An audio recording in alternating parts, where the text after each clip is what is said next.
नमस्कार दोस्तों, मैं हूं डॉक्टर सुलक्षणा त्रिपाठी और स्वागत है आप सबका डॉक्टर सुलक्षणा हेल्थ टॉक में। दोस्तों, बीते कुछ दिनों में हमने बात की थी डायबिटीज़ और ब्लड प्रेशर के बारे में। हमारी कोशिश है कि जनसाधारण में जो कुछ गलत धारणाएं प्रचलित होती हैं, उन सब का विश्लेषण करना और उन सब का खंडन करना और आप सबों को उनके बारे में जागरूक बनाना। इस क्रम में आज हम कोशिश करेंगे थायराइड के बारे में बात करने की। दोस्तों, कई बार मेरे मरीज़ मुझसे कई तरह के सवाल पूछते हैं। एक ही जवाब कई बार अलग-अलग लोगों को देना पड़ता है। तो ये मेरी कोशिश है कि एक प्लेटफ़ॉर्म पे उन सभी सवालों के जवाब एक साथ दे दिए जाएँ, ताकि आप सबों को किसी तरह का कोई कन्फ्यूज़न ना रहे। इस क्रम में आज हम कुछ एक सवालों को लेंगे और उसके बारे में बात करेंगे। आज हम बात करने जा रहे हैं थायराइड की समस्या की। जी हाँ, थायराइड। थायराइड एक डायबिटीज़ की तरह ही एक बीमारी है जो हार्मोन के असंतुलन की वजह से होती है। पर हाँ, डायबिटीज़ से ये डिफरेंट है, अलग है, क्योंकि डायबिटीज़ में इंसुलिन की कमी होती है, एब्सोल्यूट कमी, यानी कि रक्त में इंसुलिन की मात्रा कम हो जाती है, या फिर रिलेटिव डेफिशिएंसी, यानी इंसुलिन की मात्रा रक्त में होने के बावजूद हमारी शरीर की कोशिकाएं उसका उपयोग नहीं कर पाती हैं, वो रिलेटिवली इनसेंसिटिव यानी असंवेदनशील हो जाती हैं। इसलिए हर डायबिटीज़ के मरीज़ का शुगर का लेवल बढ़ा हुआ मिलता है, लेकिन थायराइड में ऐसा नहीं है। थायराइड की बीमारी थायरॉक्सिन नामक हार्मोन के असंतुलन की वजह से होती है। ये थायरॉक्सिन की मात्रा की अधिकता भी हो सकती है, जिसको कि हाइपरथायरॉयडिज़्म कहते हैं, या फिर इसकी कमी से भी हो सकता है, जिसको कि हाइपोथायरॉयडिज़्म कहते हैं। दोस्तों, मरीज़ को थायराइड की बीमारी है, ये तो डॉक्टर बताएगा, लेकिन मरीज़ अपने कुछ लक्षणों को लेके डॉक्टर के पास पहुँचता है। तो स्वाभाविक सी बात है कि हर थायराइड का मरीज़ एक जैसा नहीं होता। इसलिए हर थायराइड के मरीज़ के जाँच और उसका जो वर्कअप हम कहते हैं कि किस कारण से ये थायराइड की बीमारी हुई है, इसका पता लगाना भी शुरुआत में ज़रूरी होता है, और उसके अकॉर्डिंग हर मरीज़ का मैनेजमेंट थोड़ा-सा अलग हो जाता है। तो इस क्रम पे सबसे पहला सवाल हम लेते हैं कि जैसे मुझे थायराइड की समस्या बताई गई है, क्या इसकी दवाई जीवन भर खानी पड़ेगी? तो जैसा मैंने आपको पहले बताया है कि अगर थायराइड की समस्या, अगर आपको पहली बार जैसे वज़न का बढ़ना, अगर हाइपोथायराइड है तो वज़न का बढ़ना, हाइपरथायराइड है या थायरॉक्सिन की अधिकता है तो वज़न घट सकता है। तो दोनों डिफरेंट ग्रुप्स में जो लक्षण हैं वो अलग-अलग होते हैं। तो इसलिए 2 थायराइड का मरीज़ अलग-अलग लक्षणों के साथ आ सकता है और दोनों की दवाई एंटायरली या कंप्लीटली अलग हो सकती है। कुछ ऐसे थायराइड की स्टेटस होते हैं जिसमें जैसे जिसको कि हम ऑटोइम्यून थायराइडाइटिस कहते हैं, या फिर इन्फ्लेमेटरी थायराइडाइटिस कहते हैं। उसमें कई बार जो थायराइड का ग्लैंड है उसमें सूजन आती है, और थोड़े समय के लिए, ट्रांजिएंट टाइम के लिए, थायरॉक्सिन हार्मोन जो है हमारे रक्त में उसकी प्रचुरता हो जाती है, अधिकता हो जाती है। तो शुरुआत में वो मरीज़ हाइपरथायराइड की तरफ प्रेज़ेंट करता है, पर धीरे-धीरे वो मरीज़ हाइपोथायराइड की तरफ लैंड अप करने लगता है। तो एक बार अगर आपको लेबल कर दिया गया कि आपको हाइपरथायराइड है और उसकी दवाई शुरू कर दी गई, तो बाद में जाके वो उल्टा भी हो सकता है, आपको थायरॉक्सिन की दवाई का सप्लीमेंट भी बाद में लेना पड़ सकता है। इसलिए सलाह दी जाती है कि आप अपने डॉक्टर के फ़ॉलो-अप में रहें और समय-समय पर इसकी जाँच कराते रहें।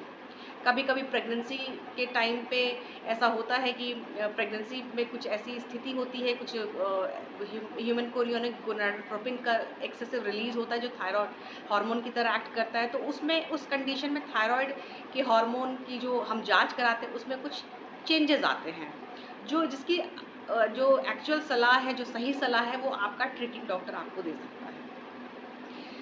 तो इसलिए हो सकता है कि आपको जीवन भर थायराइड सप्लीमेंट लेना पड़ सकता है, या हो सकता है कि कुछ समय तक थायराइड का सप्लीमेंट दे करके आपको थायराइड की दवाई ना खानी पड़े, या फिर कई बार हाइपरथायराइड के मरीज़ जो होते हैं वो उनमें अंडरलाइंग मैलिग्नेंसी यानी कि कैंसर के लक्षण भी हो सकते हैं। तो अगर आपको पहली बार थायराइड डिटेक्ट हुआ है तो उसका फुल वर्कअप करना ज़रूरी होता है, और ऐसे केसेस में कई बार सर्जरी या रेडियोथेरेपी और इन सब की ज़रूरत पड़ती है।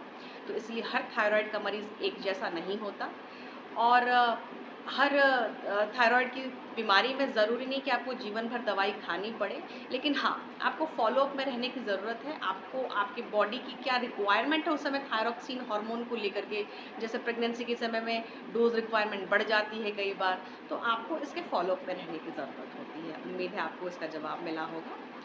अगला सवाल है कि थायराइड की बीमारी आयोडीन की कमी से होती है और आयोडाइज़्ड नमक खाने से थायराइड की बीमारी नहीं होती है।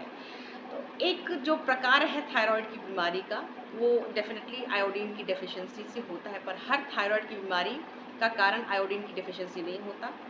अगर हाइपरथायरॉयडिज़्म है तो कई बार कैंसर भी होता है उसका लक्षण, कई बार सूजन, इन्फ्लेमेशन की वजह से भी होता है, कई बार ऑटो इम्यून कारण, मतलब हमारा शरीर ही ऐसे एंटीबॉडी बना रहा है जो थायराइड के जो ग्लैंड के जो टिश्यू और उनके जो सेल्स हैं उनकी कोशिकाओं को डिस्ट्रॉय कर रहा होता है, नष्ट कर रहा होता है।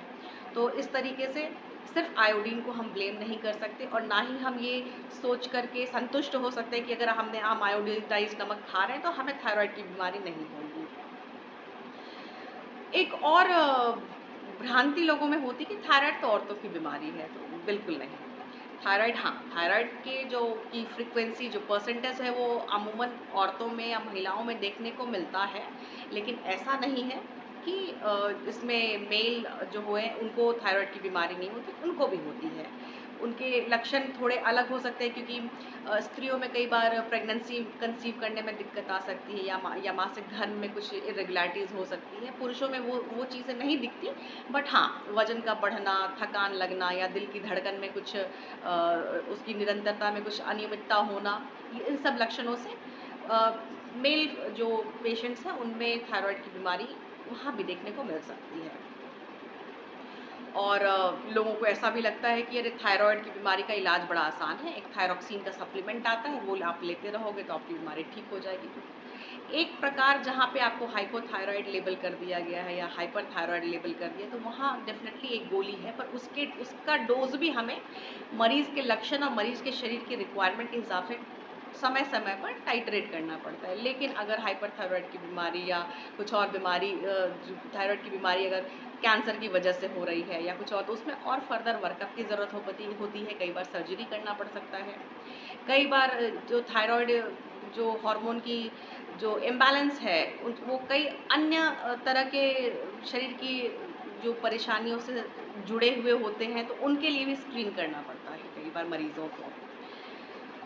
एक और महिलाओं में युवा वर्ग की महिलाओं में जिनमें जो मैरिड फीमेल्स होती हैं, जो रिप्रोडक्टिव एज ग्रुप की होती हैं, वहाँ पे डॉक्टर्स यूजुअली प्रेगनेंसी के समय में किसी भी तरह की दवाई लेने के लिए मना करते हैं, जिसका कारण है कि बच्चे की जो ग्रोथ है, बच्चे की के विकास में उसका कुछ खराब प्रभाव, इल इफ़ेक्ट देखने को मिल सकता है, जो कंजेनाइटल एनोमलीज़ उसमें डेवलप हो सकती हैं। लेकिन थायराइड की दवाई जो है उसको बंद नहीं करना है। थायराइड की कमी की वजह से बच्चे का विकास बाधित हो सकता है।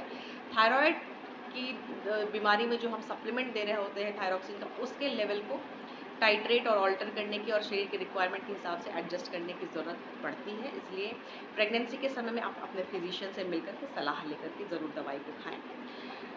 अच्छा, एक और भ्रांति है कि किसी का वज़न अगर बढ़ जाता है तो लोग और उनको साथ में थायराइड की बीमारी होती है, तो लोग उसको लेबल कर देते हैं कि मुझे तो थायराइड की बीमारी है इसलिए मेरा वज़न बढ़ा हुआ है। तो ये आपको बताना ज़रूरी है कि हाँ, थायराइड से वज़न बढ़ता है, लेकिन ऐसा नहीं है। वज़न जो है वो थायराइड के असंतुलन की वजह से तो बढ़ता ही है, पर हमारे खान-पान की शैली, हमारे चॉइस ऑफ फूड, हमारे लाइफ़स्टाइल से भी इसका बहुत फ़र्क पड़ता है। और आप मान के चलिए अगर 20% कंट्रीब्यूशन अगर थायराइड के इम्बैलेंस का है, थायरॉक्सिन हार्मोन के, तो 80% कंट्रीब्यूशन हमारे लाइफ़स्टाइल और चॉइस ऑफ फूड का होता है डेफ़िनेटली। तो इसलिए आप कभी भी अपने वज़न का बढ़ना थायराइड हार्मोन और थायराइड की बीमारी को ब्लेम नहीं कर सकते और इसमें आपको थायरॉक्सिन सप्लीमेंट लेने के साथ-साथ अपने व्यायाम और अपने जीवन शैली को बेहतर बनाने की कोशिश ज़रूर करनी चाहिए इसमें। एक और लोगों में कॉमनली गले में घेघा रोग जिसको हम बोलते हैं कि गले में अगर कोई गांठ या कुछ लंप होता है तो सारे लंप जो है थायराइड की वजह से होते हैं। कई बार ऐसा होता है कि गले में जो घेघा रोग है उसमें मरीज़ के थायरॉक्सिन हार्मोन में कोई असंतुलन नहीं पाया जाता, क्योंकि हमारा शरीर उस ग्लैंड को बढ़ा करके शरीर में थायराइड हार्मोन की कमी को पूरा करने की कोशिश करता है। तो अगर गले में कोई भी स्वेलिंग है तो ज़रूरी नहीं कि वो थायराइड की वजह से ही हो, थायराइड की ही स्वेलिंग हो। वो कोई किसी तरह का सिस्ट भी हो सकता है, कोई और लिम्फ नोड जो गले में जो ग्लैंड्स होते हैं वो भी हो सकता है, तो उसका चेकअप कराना ज़रूरी है। कई बार आजकल जो ईज़िली अवेलेबल डायग्नोस्टिक टेस्ट हो गए, तो गले में लंप होता है तो जो फैमिली है या जो पेशेंट खुद है वो थायराइड का हार्मोन टेस्ट करा लेता है और नॉर्मल समझ करके उसको निश्चिंत होकर बैठ जाते हैं। तो आपको उस टेस्ट को ऑर्डर करने से पहले एक बार किसी फिजिशियन से सलाह ज़रूर लेनी चाहिए। दोस्तों, उम्मीद है कि कुछ सवालों के जवाब आपको मिले होंगे। अगर आपके अन्य कोई सवाल हैं थायराइड की बीमारी को लेके या किसी भी अन्य बीमारी को लेकर के, तो प्लीज़ हमें कमेंट करके बताएं। और आशा है कि आपको इससे कुछ लाभ हुआ होगा। फिर मिलते हैं।